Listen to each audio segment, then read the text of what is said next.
El sismo de 6 grados que sacudió a Esmeraldas esta mañana provocó 20 personas heridas, 60 viviendas afectadas, daños en bienes públicos, interrupciones en la electricidad y la suspensión preventiva del bombeo de petróleo. El comandante del ejército, Fernando Haddad, fue cesado por el presidente Daniel Noboa y reemplazado por el general Henry Delgado, pues anteriormente había expresado diferencias con el jefe del Comando Conjunto, Jaime Vela. El Ministerio de Trabajo tiene listo el proyecto de ley para crear el Fondo de Jubilación Patronal, que beneficiará a los trabajadores con más de 20 años en una misma empresa. En el Vaticano, 200.000 personas ya se han despedido del Papa Francisco y las largas filas continúan. Ecuavisa transmitirá el funeral este sábado. Tras 40 horas de secuestro, la policía rescató a la esposa e hijo del futbolista Jackson Rodríguez. Pedían $500,000 para liberarlos. Universidad Católica triunfa como local contra Defensa y Justicia de Argentina y lidera su grupo en la Copa Sudamericana. Y las dunas esculpidas por el viento en las faldas del Chimborazo son uno de los atractivos del desierto de Palmira, único del país.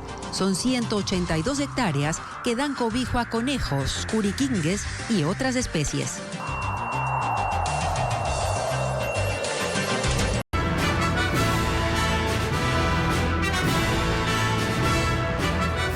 Buenas tardes. Empezamos las noticias este viernes 25 de abril de 2025 con el sismo de 6 grados que sacudió esta mañana a la provincia de Esmeraldas. Gaby. Así es, María Isabel. Amigos, bienvenidos. El movimiento telúrico provocó daños en viviendas, calles terminaron llenas de escombros y el 80% del cantón Esmeraldas se quedó sin energía eléctrica.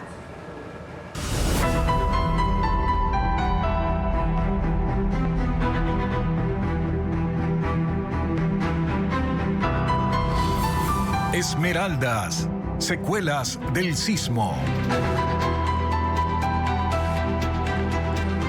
La fuerza del sismo que sacudió al cantón Esmeraldas dejó afectaciones en el centro y norte de la ciudad. 60 viviendas colapsadas, calles bloqueadas por escombros, estructuras deportivas destruidas y daños en edificios públicos marcan el pulso de esta emergencia. Elena Velasco recorrió las zonas afectadas.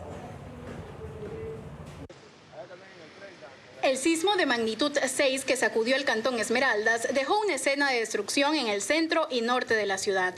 La calle Espejo, una de las principales, se convirtió en uno de los puntos más afectados. Viviendas de construcción mixta sufrieron severos daños, fachadas colapsadas y techos desprendidos que ahora exponen el interior de algunas casas. La vía quedó obstruida por restos de bloques y madera. Hasta el momento permanece cerrada. La casa se ha demolido totalmente en la parte de arriba, que es creo que lo que más está dañada. La parte de abajo todavía no se sabe. Vamos a sacar una casa completa que se perdió en su totalidad. Tengo personas aquí que han perdido toda su vivienda. Me estoy yendo al COE cantonal para reunirme.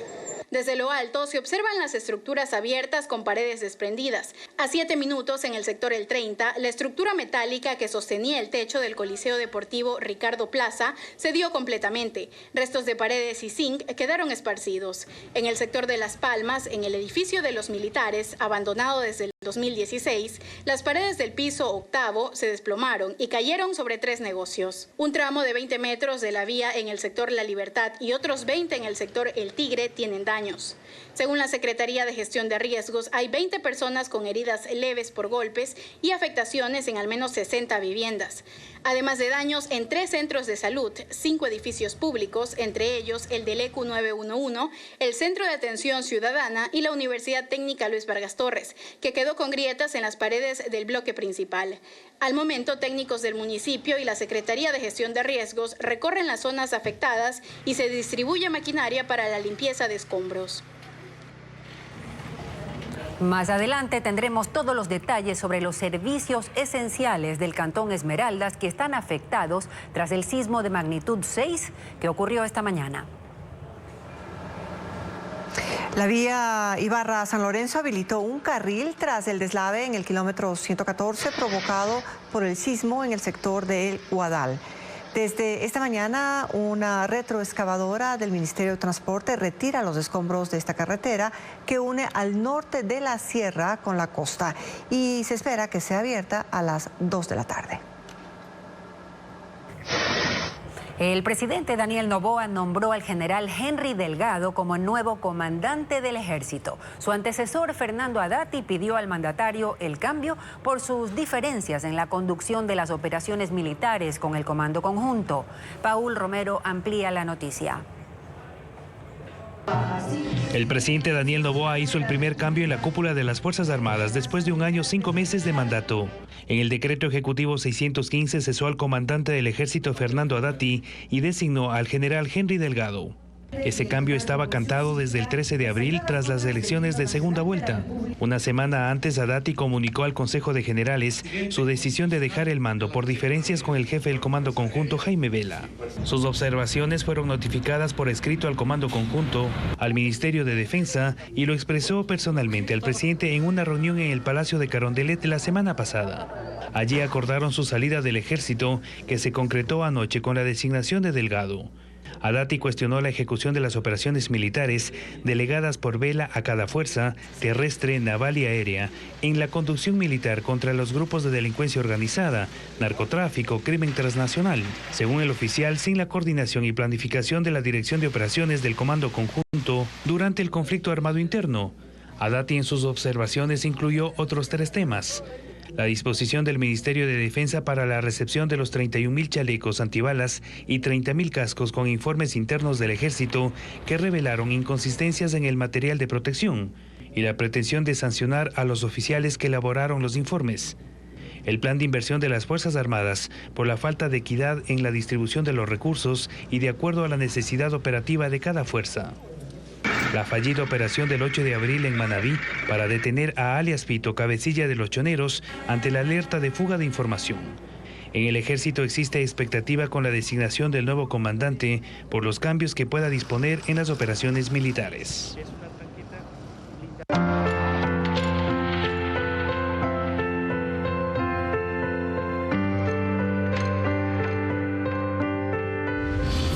Francisco, adiós al Papa americano.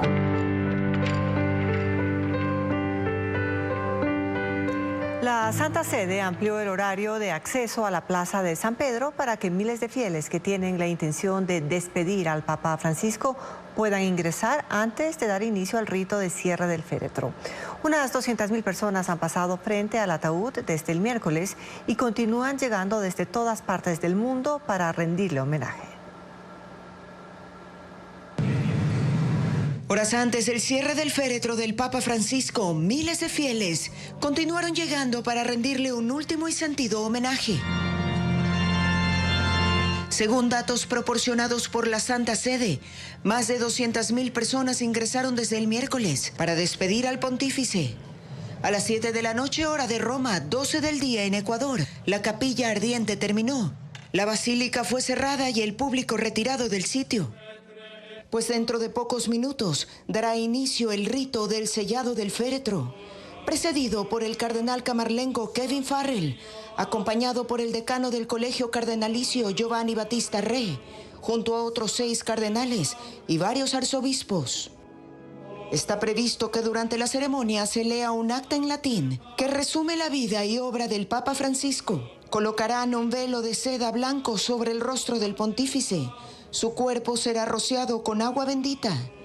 En el féretro se introducirá una bolsa con monedas acuñadas durante su pontificado.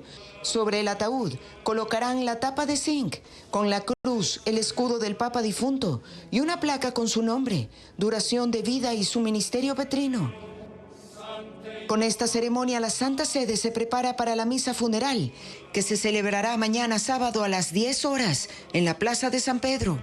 Luego el féretro será trasladado en procesión hacia la Basílica de Santa María la Mayor en Roma, donde se realizará un servicio privado que concluirá con el entierro del Papa. A partir del domingo 27 de abril, el lugar podrá ser visitado por los fieles.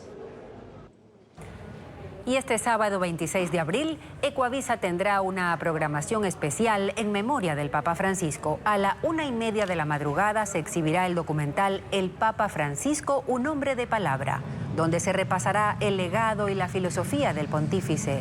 Y a continuación, a las 3 de la mañana, se transmitirá en vivo el funeral del Papa desde la Plaza de San Pedro en el Vaticano.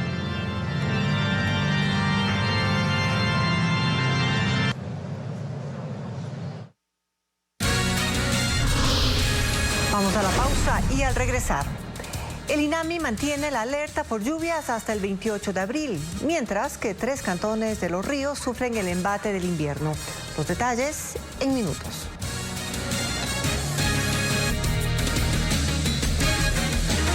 Una propuesta del Ministerio del Trabajo busca reformar la forma en que se financia la jubilación patronal. La iniciativa plantea que se cree un fondo común en el que aporten empleados y empleadores y que se acumule. Adriana Bermeo explica de qué se trata el proyecto a continuación. El Ministerio del Trabajo tiene lista la propuesta para cambiar la jubilación patronal. Es una reforma al artículo 216 del Código del Trabajo que plantea crear un fondo común en el que aporten empleados y empleadores. Hasta ahora solo es financiado por el patrono. La jubilación patronal es un monto vitalicio que recibe una persona que ha trabajado de forma ininterrumpida en una misma empresa durante 25 años. También se recibe desde los 20 años de servicio cuando se trata de despidos intempestivos. Con la reforma, el gobierno busca evitar la desvinculación de empleados que están por cumplir ese tiempo de trabajo. Técnicamente, solo el 4% de los trabajadores que cumplieron más de 25 años de servicio en el sector privado reciben el beneficio de la jubilación patronal. Esta jubilación patronal ha sido siempre motivo de despidos. En la propuesta, los aportes al fondo serán guardados en un fideicomiso y se acumularán. El empleado no tendrá que trabajar de 20 a 25 años en una misma empresa para recibir ese dinero. Los cálculos se basarán en el sueldo del trabajador. ¿Cuánto se va a determinar de valor? Ahí tenemos que hacer un cálculo actuarial. Ahí tiene que intervenir el Instituto Ecuatoriano de Seguridad Social. Esta propuesta de reforma será entregada a la Asamblea el próximo martes. Tendrá que pasar por 2 debates y ser aprobada por 77 votos.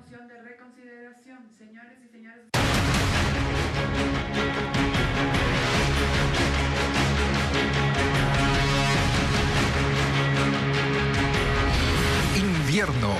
Las lluvias sin tregua.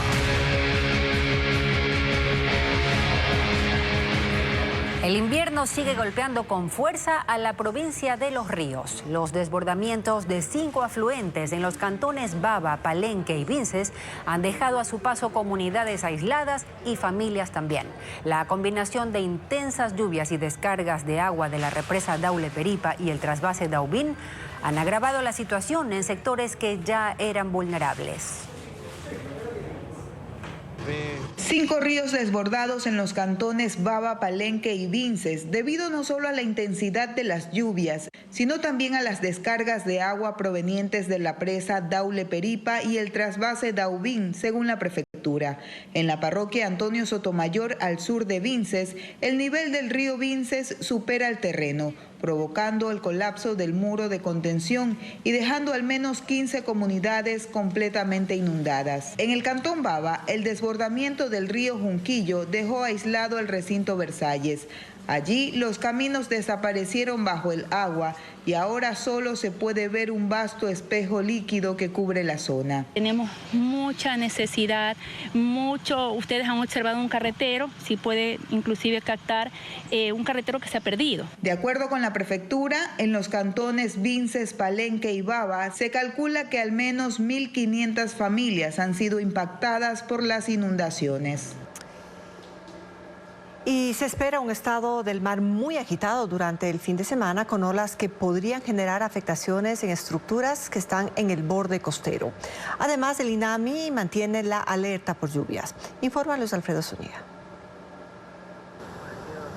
Aunque este viernes el estado del mar es moderado, según el Instituto Oceanográfico y Antártico de la Armada INOCAR, el fin de semana cambiará el panorama. Se anticipa un mar muy agitado desde el sábado 26 hasta el lunes 28 de abril, con olas que podrán llegar a 2 metros en el litoral y a 2 metros 50 centímetros en el borde costero de Galápagos. Además, habrá aguaje, sobre todo entre el 27 y 30 de abril. Según el INOCAR, las olas podrían afectar las estructuras que están en el borde costero, por lo que se pide tomar precauciones al realizar actividades marítimas. 29 playas mantienen bandera amarilla, que significa un nivel de amenaza medio, y otras 12 tienen bandera roja, sinónimo de amenaza alta y prohibición de ingresar al mar.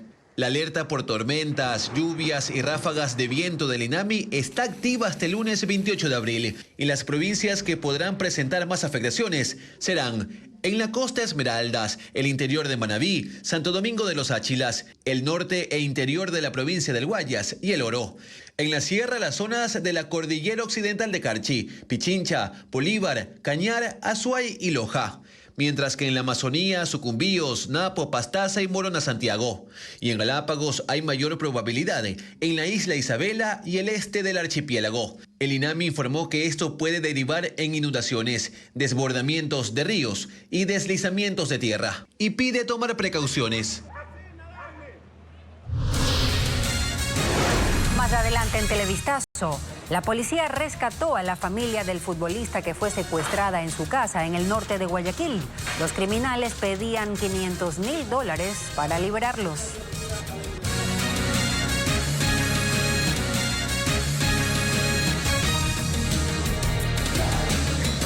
La policía rescató a la esposa e hijo de 5 años del jugador de Emelec, Jackson Rodríguez. Un equipo de Televistazo llegó hasta la casa de Caña en Nueva Prosperina, donde permanecieron secuestrados por 40 horas, como lo explica Merlin Ochoa.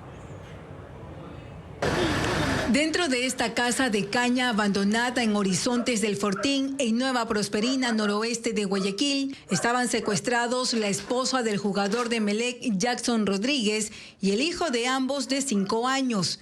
Las víctimas pasaron ahí 40 horas, rodeadas de tarrinas de comida, botellas de agua y accesorios robados de motos y carros dispersos en el piso. La covacha de 4 metros cuadrados no tiene luz. Las paredes se caen a pedazos y están llenas de monte y telarañas. Señora, la Policía Nacional. El rescate se dio a las 7 de la noche del jueves. La unidad antisecuestro de la policía allanó la vivienda y los encontró en una esquina de la cama. Las víctimas estaban visiblemente afectadas por el encierro. La mujer de 24 años, al ver a los agentes, lloró mientras abrazaba a su hijo. Ambos aún tenían las pijamas con las que fueron secuestrados. No presentaban lesiones físicas. La Policía Nacional les da la más cordial bienvenida a la libertad. 3 horas después, a las 10 de la noche, fue el reencuentro entre el futbolista con su familia en el cuartel Modelo en el norte de Guayaquil. El secuestro fue a las 3 de la madrugada del miércoles en el domicilio del deportista, también en el norte de la ciudad. Ese día los criminales encapuchados y armados derribaron la puerta de la vivienda con un combo y se llevaron a las víctimas al no encontrar al jugador de Emelec de 26 años, pues se había escondido. $500,000 los mismos que no fueron pagados en una segunda oportunidad, de acuerdo a los contactos que se realizaron, exigían ya la mitad, $250,000 para su liberación. Los 3 captores que estaban con los secuestrados huyeron por el patio de la casa, que está en la parte más alta de una pendiente. Según los agentes, son parte de la organización criminal Los Tiguerones.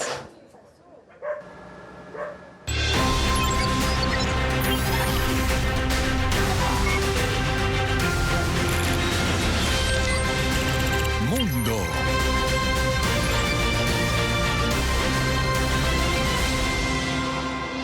Un alto general ruso murió en un atentado con coche bomba en Moscú. El explosivo estaba adherido a un vehículo y estalló cuando el funcionario se acercó. El ataque criminal ocurre en medio de esfuerzos diplomáticos por lograr un alto al fuego entre Rusia y Ucrania. El enviado especial del presidente de Estados Unidos está una vez más en la capital rusa para buscar acercamientos y el fin de la guerra. El estallido ocurrió en una zona residencial en el este de Moscú. La explosión fue seguida por un incendio y una espesa columna de humo.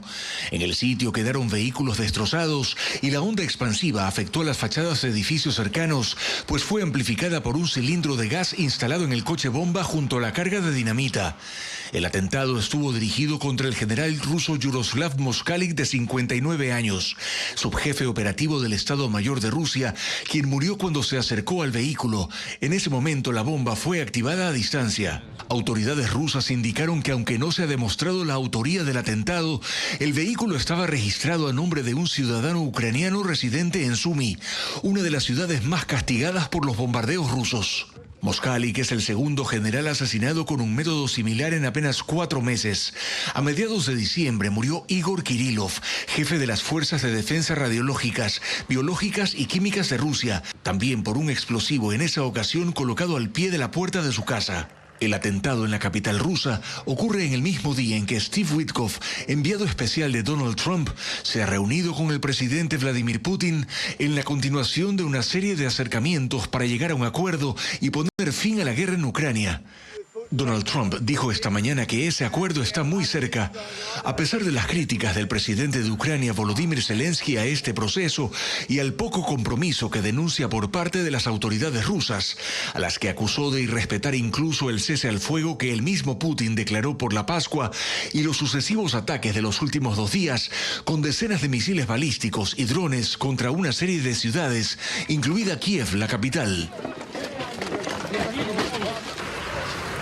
El expresidente de Brasil, Fernando Collor de Mello, fue arrestado por corrupción. Collor de Mello gobernó entre 1990 y 1992 y había sido condenado a 8 años y 10 meses por haber recibido $3.5 millones para facilitar contratos a una empresa de combustible durante su administración.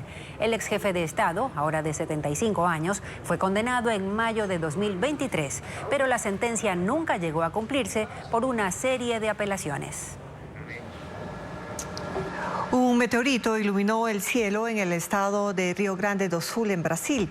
El Observatorio Espacial Heller y Hunk informó que el cuerpo celeste que fue captado en imágenes este miércoles es quizás el más grande que ha caído en la región. Entró en la atmósfera sobre el Océano Atlántico y se desplazó hacia el noreste, extinguiéndose sobre tierra firme. Se están realizando búsquedas para localizar los restos que quedaron dispersos en el suelo.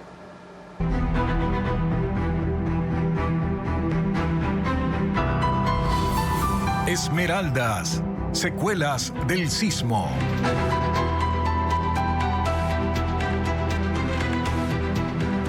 La emergencia en Esmeraldas por el fuerte sismo de esta madrugada impactó de lleno en los servicios esenciales de la ciudad. Cortes de energía, fallas en las telecomunicaciones, suspensión de actividades públicas y daños en el sistema judicial son algunas de las afectaciones reportadas. El sismo de esta mañana no solo dejó daños en infraestructura física, también estragos en servicios esenciales de Esmeraldas. Cerca del 80% del cantón se quedó sin energía eléctrica. Sectores como La Tolita, Espejo y el 30 están entre las zonas afectadas. El colapso de cables de alta tensión y la caída de al menos 10 postes dejaron amplias áreas sin servicio. Cuadrillas de la Corporación Nacional de Electricidad, CENEL, trabajan en levantar los postes y reparar líneas dañadas y 7 alimentadores. Las telecomunicaciones tampoco salieron ilesas. El 80% del sistema quedó afectado, dificultando la comunicación entre los habitantes. La falta de servicios básicos paralizó las actividades administrativas en el municipio y la prefectura de Esmeraldas. En el sector judicial, el Consejo de la Judicatura suspendió la jornada presencial en todas las dependencias de la provincia, mientras inició inspecciones para evaluar daños en las unidades judiciales de lo civil y penal, así como en el edificio de la Corte Provincial de Justicia. En el frente estratégico, Petroecuador desplegó equipos especializados para evaluar posibles afectaciones en la infraestructura hidrocarburífera. Como medida preventiva, se suspendieron temporalmente las operaciones tanto de la refinería de Esmeraldas como del sistema de oleoducto transecuatoriano. El Instituto Geofísico determinó que el sismo en Esmeraldas tuvo una intensidad de 6.1 grados en la escala de Richter y que estuvo acompañado de una réplica. A la par se registró otro movimiento telúrico de 4.1 grados con epicentro en Guayas. Hernán Higuera informa que el temblor obligó a paralizar las operaciones en la refinería y el SOTE por precaución. Eran las 6 de la mañana y 44 minutos cuando la tierra tembló. Fue un sismo de unos 20 segundos cuyo epicentro fue ubicado por el Instituto Geofísico en las costas de Esmeraldas, a 8.4 kilómetros de la capital de esa provincia. En el terremoto que en este momento ha habido, mire, se han caído las casas. Tuvo una magnitud de 6.1 grados en la escala de Richter y fue superficial, es decir, apenas a 30 kilómetros de profundidad. El movimiento se sintió con diferente intensidad en el país y todo se debe, según los técnicos, a la actividad sísmica de la placa de Nazca. Introduce, bajo el continente y en algún momento ese movimiento es más abrupto, instantáneo, y es ahí justamente donde se producen las ondas sísmicas. 25 minutos después del primer sismo hubo una réplica de 3.8 según el geofísico, cuyo epicentro se localizó a 54.31 kilómetros de San Lorenzo, también en la provincia de Esmeraldas, a una profundidad de 5 kilómetros. No fue el único temblor. Casi de forma coincidencial, en Guayas, el Instituto Geofísico detectó otro sismo de magnitud 4.1 grados en la escala de Richter a 6.45 kilómetros de San Borondón y a 86 kilómetros de profundidad. La gente estuvo muy confundida al principio, ¿no? Decían, ¿dónde mismo es el sismo, no? Y en realidad eran dos sismos diferentes. Puede ocurrir. Se produjo casi a la misma hora de la réplica de San Lorenzo, pero ni aquí ni en San Lorenzo hubo daños. Ambato es la sede del Foro Nacional de Turismo Fonatur 2025, un evento clave que ha reunido a 23 delegaciones de prefecturas y municipios del país que buscan posicionarse como líderes del sector. El evento ha traído un impacto positivo en la economía local de la capital de Tungurahua. Patricio Viera destaca la importancia del encuentro. Con danzas que evocan las raíces de cada rincón del país, se inauguró en Ambato la 5ª edición del Foro Nacional de Turismo Fonatur. La diablada pillareña, la danza shuar y la bomba costeña marcaron el inicio de este encuentro que convierte a la ciudad de las flores y las frutas en un punto de convergencia para el sector turístico. Por segundo año consecutivo, Ambato es sede de este foro. Su ubicación en el centro del país y la infraestructura disponible facilitaron la llegada de 90 expositores de 13 prefecturas y 10 municipios. Se sumarán otros 114 operadores y agencias turísticas. Cada delegación tiene la misión de mostrar ideas, experiencias y propuestas enfocadas en innovación, sostenibilidad y promoción de sus territorios. Desde Pastaza, 20 mujeres impulsoras del turismo comunitario comparten sus iniciativas, entre ellas Evelyn Vargas. Estamos aquí exponiendo las artesanías de mujeres de Pastaza. Desde este viernes, la agenda incluirá conferencias, ruedas de negocios y espacios de diálogo para potenciar al sector. A la par de las ponencias, la ciudad vive su propio foro en calles y mercados. 3 parques céntricos se convirtieron en puntos de encuentro y los negocios locales, especialmente cafeterías y restaurantes, tuvieron un aumento de actividad.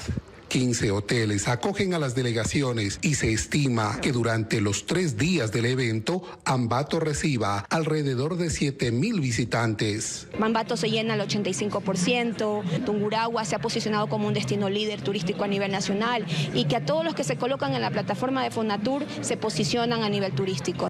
El Foro Nacional de Turismo continuará hasta la tarde del sábado. La obra teatral Joker, el concierto de uno de los trompetistas más famosos del mundo y la inauguración de una exposición son algunas de las actividades para este fin de semana en distintas ciudades del país. Estefanía Arias con la agenda de entretenimiento.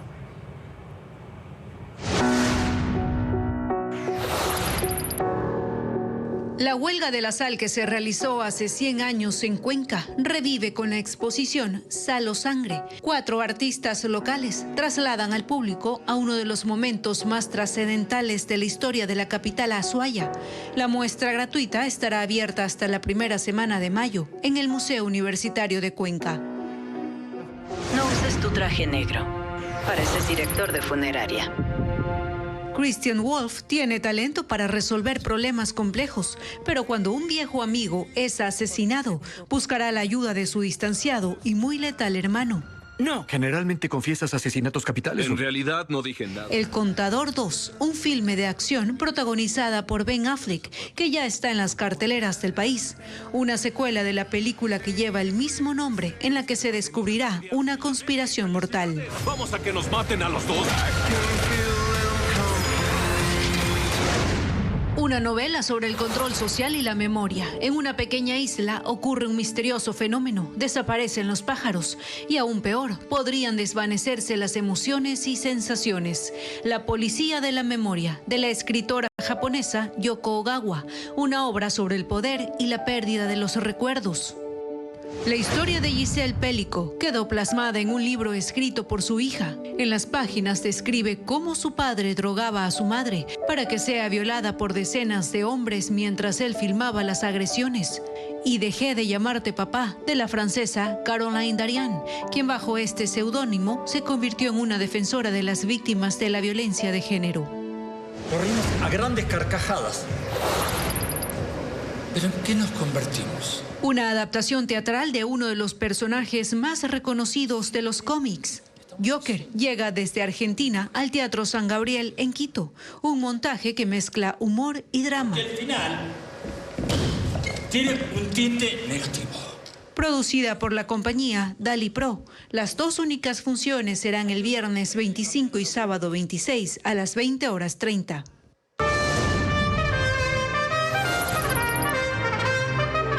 Uno de los trompetistas más famosos del mundo llegará a Quito para compartir el escenario con la Banda Sinfónica de Pichincha. El español Rubén Simeó se presentará en la Casa de la Música el sábado 26 con un repertorio clásico y canciones que han marcado la historia del cine.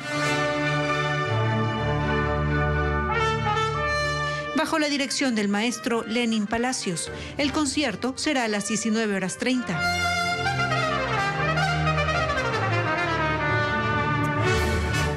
En la provincia de Chimborazo, a 67 kilómetros de Riobamba, está el único desierto de Ecuador. Las comunidades indígenas de la zona trabajan en la conservación del lugar que acoge a especies de plantas y animales. Un equipo de Ecuaterra nos muestra las bondades naturales de este especial lugar.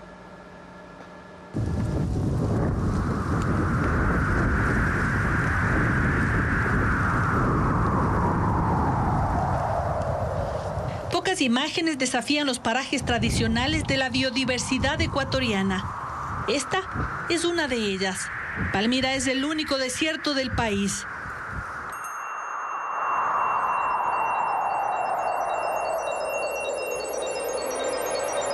Está en este pequeño altiplano de los Andes centrales, a 67 kilómetros de Riobamba, en el cantón Guamote. Una de las joyas que esconde el majestuoso Chimborazo. El desierto cubre 182 hectáreas. Sus dunas, estos montículos de arena, se extienden como olas congeladas en un mar color marrón a esta hora del día. Cada una luce particular, dependiendo de sus suaves contornos y de las sombras que se alargan o se acortan a lo largo del día.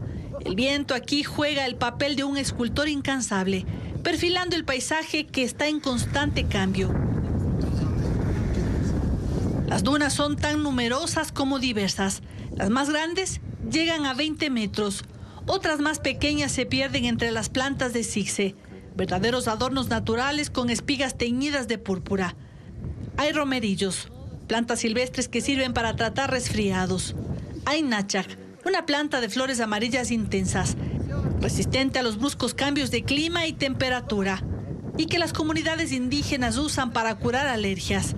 Hay chilca, una especie de arbusto que también se ha adaptado para sobrevivir a la escasez de agua.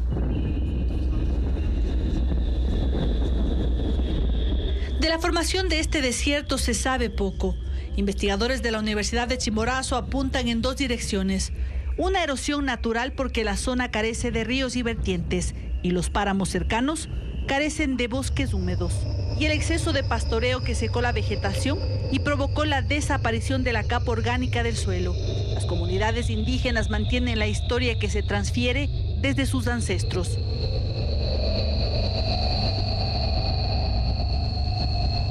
Nuestros abuelitos nos contaban, no sé en qué década en estas partes ha habido una laguna, cochas de agua ha habido, pero después se secó esa agua y transforma en el arenal.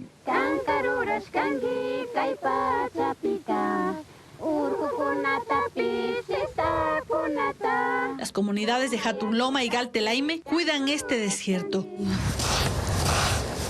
Cada 3 metros sembramos la planta.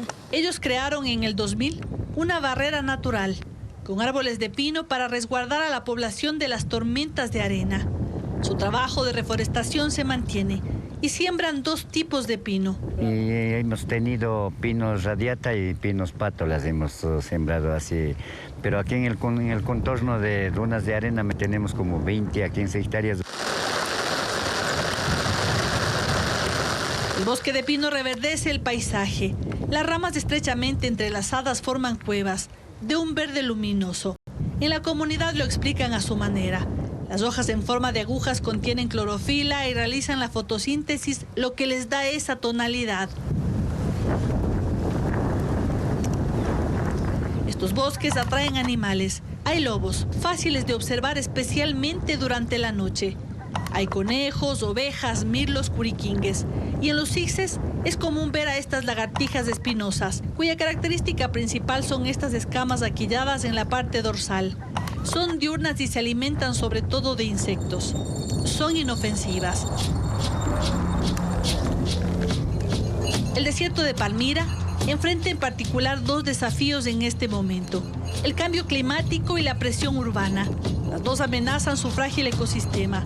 Por eso la comunidad está empeñada en fomentar prácticas de turismo sostenible para conservar este sitio único que enseña sobre la resiliencia de la vida en condiciones extremas.